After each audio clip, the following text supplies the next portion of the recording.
Our group is assigned to do a task where we are supposed to export a hazardous potential biological weapon through airdrop for an activation.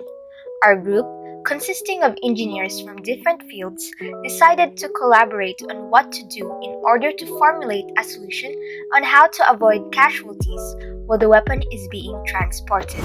I'm Janen F, ESPINO, and I'm the civil engineer of the group. As the civil engineer of the group, I am in charge of planning, designing, and managing the prototype. Through research, I found that the parachute design is effective upon slowing down the drop of an object. Therefore, I decided to create my own version of parachute, which is built up of the given materials, the manila paper, yarn, and tape.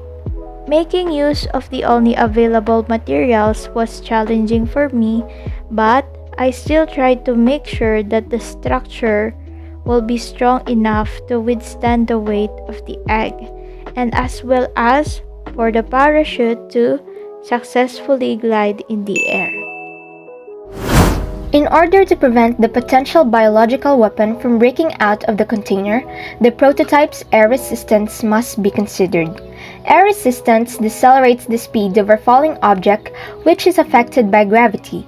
In line with this, we can say that the theories that can be applied are Newton's law of gravitation, Newton's first law of motion, and Newton's second law of acceleration. Newton's first law of motion can be observed when you are about to launch the protective device. The prototype will stay at rest unless it is dropped from its resting position. As our protective device drops, Newton's law of gravitation can be observed since our prototype is being pulled down by gravitational force. The deceleration of our prototype, which is caused by air resistance, can be supported by Newton's second law of acceleration. The unbalanced force is the force that keeps our device from decelerating its speed, which in turn prevents the biological weapon from breaking and results in zero casualties.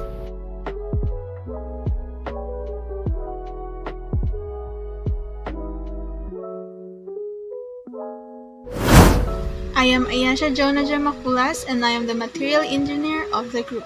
As a material engineer, I am in charge of checking the materials needed to conduct this task, such as masking tape, yarn, manila paper, and needles. First is masking tape. We used it to connect the components so that they do not separate, as well as to guarantee that all materials are securely bonded. Second is yarn. We utilized it to secure the yarn and the newspaper, and it is to serve as a suspension line for the parachute.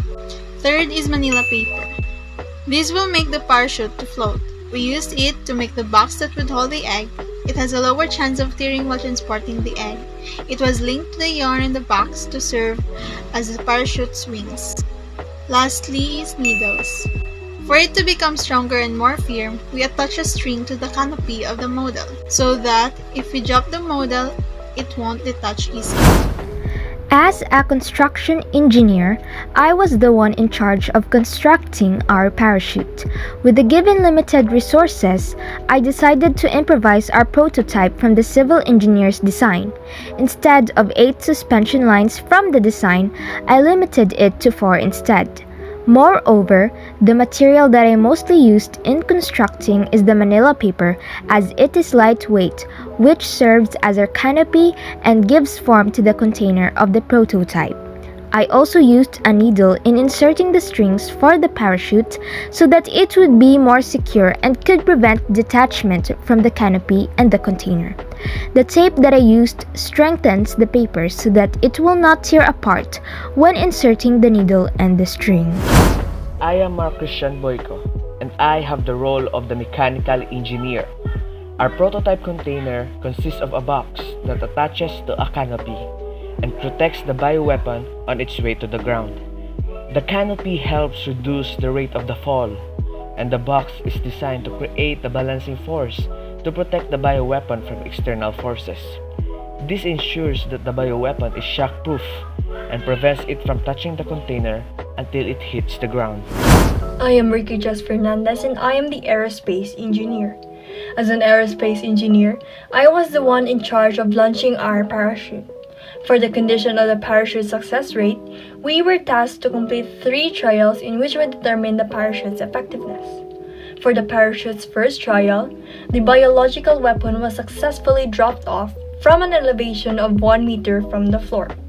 Next is the second trial from an elevation of 2 meters, and again, a successful one as the biological weapon is still safe and intact inside the parachute.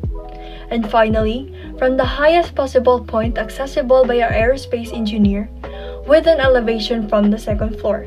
She conducted the third trial, and after our 3 trial runs of the device, we have successfully brought the biological weapon safely to its drop point. I am Edrick Brylle ELEAZAR, and I play the role of the disaster and risk engineer of this mission. As a disaster and risk engineer, I make sure the safety of the biological weapons in all matters. In all other areas, the biological weapon will be dropped safely using a protective device. Since this biological weapon contains a toxin that is lethal to the people and in the environment, it is hazardous for us if not handled properly. If this weapon is not equipped with a protective device, it will cause harm to both people and surrounding. Thus, this biological weapon will avoid a direct impact on the ground and remain safe in all forms.